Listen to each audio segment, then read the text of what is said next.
Just zero, ব্যাংকের টাকা থাকতো জাস্ট জিরো। আমরা কিন্তু কিছু রিকভার করেছি। এটা কেন বলছি, আপনি একটা জিনিস লক্ষ্য করে দেখবেন, আমরা ইদানিং কথা শুনি সোশ্যাল মিডিয়ায় বলে আমরা আগেই ভালো ছিলাম, এমন কথাও পাই। এমন কথা কারা বলে? নির্লজ্জলা বলে। এক। দুই, ইউনূস সরকারের বদৌলতে তারা বাক স্বাধীনতা পাইছে, তাই বলতে পারে। এখন যদি আপনাকে লজিক দিয়ে বলি যে আগেই ভালো ছিলাম, কোন যুক্তিতে মানুষ কখন বলে সেটা আপনি শোনেন।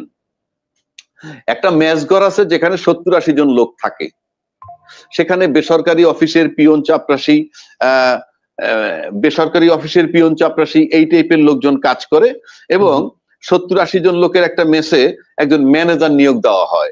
সেই ম্যানেজারের কাজ থাকে কি, মাসিক এত টাকা করে সবাই দিবে, সে হাট বাজার সবকিছু করবে, খাওয়া দাওয়া করাবে, ইত্যাদি ইত্যাদি, বিদ্যুৎ বিল, পানির বিল, ঘর ভাড়া সব সে পরিশোধ করবে। এইভাবে সে 5-7 বছর চালানোর পর হঠাৎ তার বিরুদ্ধে নানান অভিযোগ ওঠে।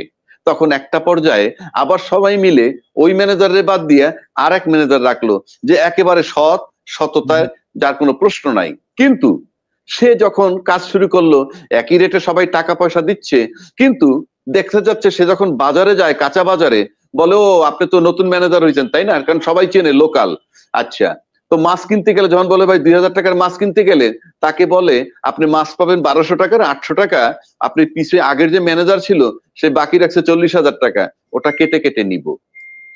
এরপর যখন তরকারির কাছে যায়, ও একইভাবে টাকা কাটে।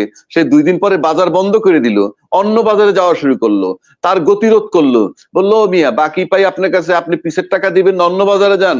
না, এটা হবে না। এখন মহা মুশকিলে পড়ছে, সে বাজার করতে এসে পিসের পাওনা দিতে হয়। এইভাবে বিদ্যুৎ বিল দিতে গিয়ে দেখে আগের 40,000 টাকা বিদ্যুৎ বিল বাকি, সেইটা দিতে গেলে নুন আনতে পান্তা ফুরায়। এখন তার টাকায় কাবার হয় না। আবার তখন ওই মেসের সবাই বলে আগেই ভালো ছিলাম। মানে বুঝছেন, আমাদের ইউনূস সরকার এখন সেই জায়গাটায় পড়ছে।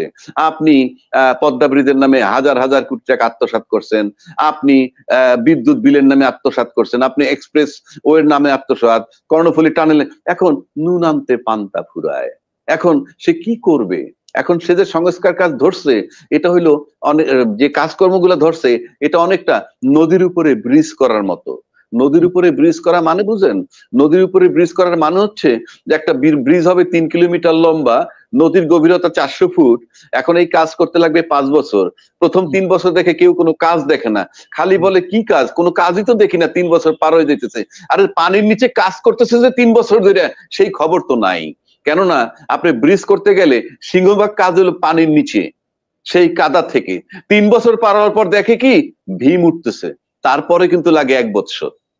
অর্থাৎ এখন আমার দেশটাকে যে জায়গায় রেখে গেছে, যেই গভীরে নিমজ্জিত করে গেছে, সেই নিচের থেকে বিম করে আসতে আসতে প্রচুর সময় লাগবে।